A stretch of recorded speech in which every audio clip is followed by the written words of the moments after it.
back to the video. I hope everyone had an amazing day. If you're new, welcome to my channel. Be sure to like, comment, subscribe. And I'm thinking for a name for this channel. Not the name for the channel, like, what's our group called? Or like supporters. I'm thinking dragonflies, you know. It's kind of like a spiritual vibe to it. Dragonflies, I don't know. I'm still thinking, but we're back with Hood Nature, as known as Casual Geographic, aka Hood Nature. So yeah, so this is why this elephant probably wants you dead. By the looks of it, I never heard of it, so let's do it. I never seen it. If you ever see an elephant with this on his face, you're probably going to die. That's because this elephant is in must. Must is the time in a male elephant's life where his hormones go through the roof, causing a bull that is incredibly aggressive, extremely irritable, and horrendously horny. Basically, it turns him into 13,000-pound teenagers. And must causes testosterone levels to shoot up 60 times higher than normal. It also causes them to smell like 1,000 goats in one room. Right now, scientists don't know what exactly causes must. But that's only because when they're in it, the elephants are too violent and too unpredictable for scientists to study them without the risk of being put in a history book. Wow. That stuff running down their face isn't sweat. It's a tar-like thing called taporin, which leaks from glands. Which is why an elephant that looks like this is one of the most homicidal things God allows to live. The reason is because female elephants are only in the mood once about every 5 years. Whenever there's a chance to get laid, all the male elephants in the area will start running fades with each other, sometimes to death. For about 2 weeks, they'll actively try to put each other out of commission just to have a shot. The bull elephants that lose and don't get a chance to mate will sometimes take out their anger by bullying baby elephants just to get their mother's attention. And in some parks with not enough females, bull elephants will go out of their way to CSI rhinos for no reason at all. Yeah, this actually happens. Elephants usually stay in must for about 2 to 3 months, which means for 2 to 3 months they are the most dangerous and disrespectful living thing on the planet. There's being down bad, and there's death stroking a rhino that just wanted directions to the watering hole. What is this? Stop. There's literally no way this video isn't getting taken down. Well, if you're watching this, it means I haven't been banned yet. You probably want to know why this prolapsed anus has eyes. That is a soft-shell turtle, specifically a Burmese peacock soft-shell, found in Burma and Thailand. Yes, the same op from Gumball. And yeah, their shell is soft, flat, and kind of rubbery feeling. The reason for the soft shell is because a light, flexible shell helps them move faster through the water and the muddy bottom of lakes, and it even makes them faster on land. And because they were built for the water, they have long nostrils that work as a built-in snorkel. So looking like an uncircumcised trouser worm helps them breathe while still hiding in the water. And yes, turtles breathe air. I actually got into a legitimate argument about it last week. Like, bro had a degree in biomechanical engineering or whatever and swore with his whole chest that turtles breathe water like fish. Anyway, this turtle's been around for 144 million years, making it older than flowering plants. But this foreskin with a face is endangered, so there's a chance its contract might not be renewed, especially since the biggest threat to its way of life is being traded in an East Asian food market. Which I can't say I understand, because it honestly looks like a third-grade dick joke that somebody accidentally gave life. So people spammed me that video, and a lot of y'all thought that was some kind of bat or a sugar glider. Someone even asked me if it was a horrifically deformed flying squirrel. But I personally don't think it's any of those. I think that Pokemon was a Kalugo, and if you don't know what that is, don't feel bad. Most of science doesn't either. They're called flying lemurs, but it turns out they're not lemurs. In fact, they're not even primates, they're just related. That weird cousin that only shows up to every 4th family reunion. So even though their closest relatives are primates like lemurs, gorillas, and, you know, look like a chipmunk. Us, this meth squirrel is basically its own thing. And thanks to that stretchy membrane called a patagium, the Kalugo can glide for well over 650 feet between trees. Couldn't really tell where this video was from, but its flying identity crisis is found in the rainforest of Southeast Asia. There's 2 flavors of this furry kite. You got the Sunda flying lemur and the Philippines flying lemur. But I cannot stress this enough, they're not lemurs. I'm not exactly sure what they are, but it isn't a lemur. My best guess is somebody got in God's studio and tried to draw bat strictly from memory, and this was the outcome. Also, they're tiny vegans that eat leaves, shoots, sap, and fruit. By far, their biggest op is the Philippines eagle, which claps them on an egregious level. But somehow they're not endangered, so I guess this hammock puppy's doing something right. I'm gonna say some things, and it might upset people, but it has to be said. I really think Christopher Columbus at least one manatee in his life. This bro was at sea for what, 7, 8, 9 months, and what he thought were 3 mermaids in the Dominican Republic were actually 3 West Indian manatees. I guess if you look at their skeleton, you can kinda see how that happened. Also, West Indian manatees can tip the scales at 1,300 pounds, so I'm guessing they were just really body positive back then. But not that positive, because Columbus actually wrote that he was disappointed that the mermaids weren't as beautiful as streets told him they would be, especially since their faces had too many masculine features. I guess. Like, disappointed doesn't mean he didn't see it through. So this last fact, dear God. Christopher Columbus. Apparently a manatee's vegeta is more anatomically similar to that of humans than any other animal.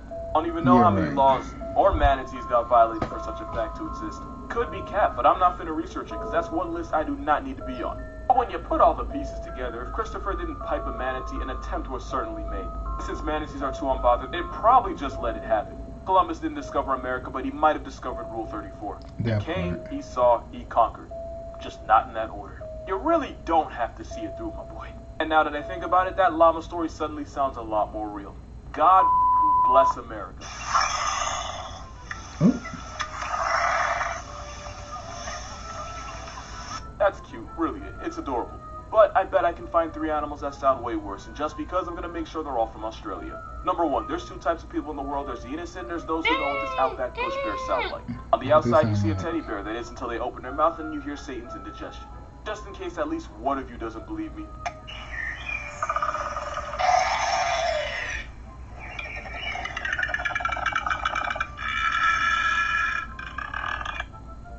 You know, sometimes I think if koalas lived anywhere but Australia, they wouldn't be so out of line.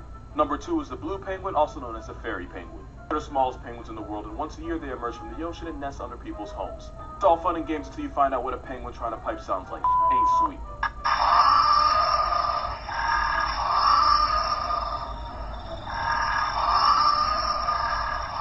And number 3, I've personally slandered this house spawn 1,000 times. I'm gonna do it again, and y'all just gonna have to be okay with it. Cause I would forgive everything, like literally everything about the cassowary, if they didn't sound like this.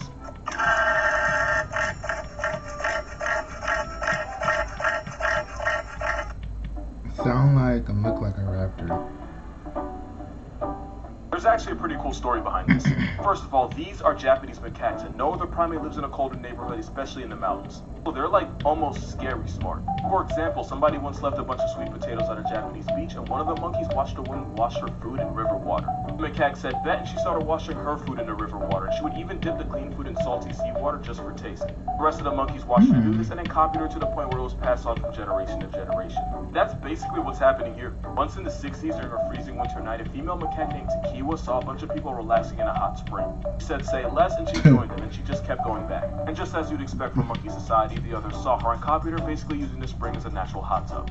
Today you can find these snow monkeys taking baths not only to stay warm but to lower their stress level because self-care is essential. So much so that in some places you can share a spring with a monkey. Just keep your phone in your bag because they will steal it, and you won't be able to do anything about it. Moral of this video: I don't have one, but tell me this picture ain't bi. If you struggle with anxiety, you and this animal actually have something in common. This underwater unicorn is a narwhal, and as painfully shy introverts, they can get panic attacks so bad that it kills them. And it's all because they live in hell with AC, so they have a naturally low heartbeat to avoid losing heat and to slow their metabolism. You actually would do the same thing. If you were to take a really cold shower, your heart would slow down and you would find yourself taking deep breaths because of something called the mammalian diving reflex, which is why a narwhal's heart only beats about 10 times a minute. The problem is when a narwhal's afraid or stressed, their heartbeat actually slows down even more. A scared narwhal's heart might beat only 3 to 4 times a minute, which is bad. Because while the narwhal's freaking out and trying to swim away, its heart is doing the exact opposite of what you would want a heart to do. Which is why it is very possible for a narwhal to die from a panic attack. Good news is, narwhals aren't afraid of a whole lot of things. The bad news is, most are terrified of us, which makes it difficult to study them because just the sight of us can possibly send them into a panic. So if you have anxiety and you'd rather go shopping for your own casket than interact with people, maybe you're not weird. Maybe you're just a narwhal. Animals that you wouldn't believe were real if cameras didn't exist. This is real, and it's a musk deer. It's technically not even a real deer, and even though it has Dracula's teeth, it's a vegetarian that eats mostly lichen. This hell Bambi uses those tusks to fight flights for females, and the bigger the teeth, the more attracted they are to the lady deer. Basically, they use those fangs for the same reason normal deer use antlers, for running fades and finding females. They also mark their hood with musk, and people often hunt this deer to use their musk for perfume because why the wouldn't we? This is a stalk-eyed fly and proof that even evolution runs out of ideas. Its eyes are social distancing. Its glasses would need a passport. And like almost every questionable thing in nature, if you ever see something that doesn't make sense, it usually has something to do with getting laid. These hammerhead flies will size up and compare eye spans. Not even kidding, the males get into eye stalk measuring contest, and whoever has the longest stalk has the best chance at pulling females. The only reason their eyes are in a long distance relationship is because the females have a really weird preference.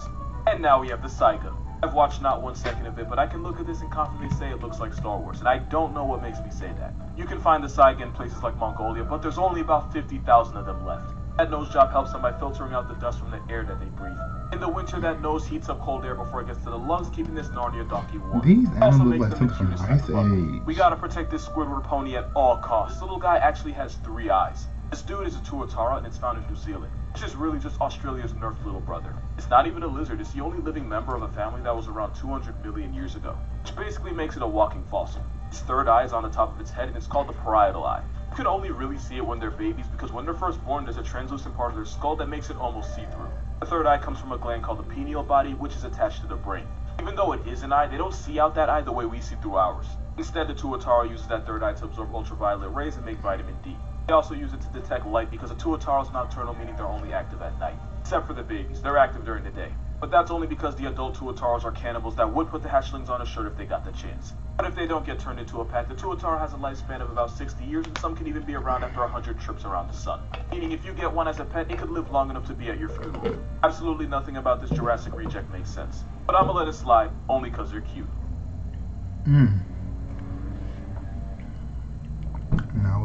Now that was that. Shout out to Casual Geographic, aka Hood Nature, all these prehistoric animals I never heard before.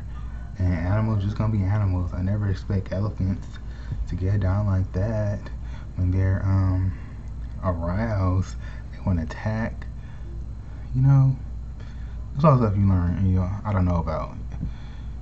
So tell me guys what you think about this video. Be sure to like, comment, subscribe, dragonflies, and yeah, I'm still figuring out a name for my supporters, subscribers, whatever the case may be. So thank you guys again. Have the most awesome day.